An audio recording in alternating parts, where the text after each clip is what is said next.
மாற்றத்திற்கான உந்து சக்தியை பெறுவதற்காக தான் அண்ணாமலை லண்டன் சென்றிருக்கிறார்.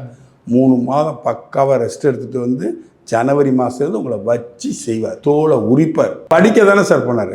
நேற்று மலை ஏறுறாருல, மனசையும் உடம்பையும் ஒருமுகப்படுத்தினா தான் அந்த மலை சிகரத்தை ஏற முடியும். மனசை தன்னை ஒருமுகப்படுத்துகிறான், ஃபோக்கஸ் பண்ணுறான்.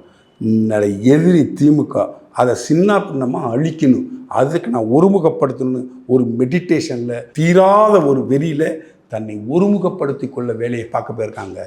படிக்க மட்டும் போகல, அவருக்கு தெரியாத பாலிட்டிக்ஸ், அவருக்கு தெரியாத உலக அரசியல் அறிவா, அதெல்லாம் இல்லை.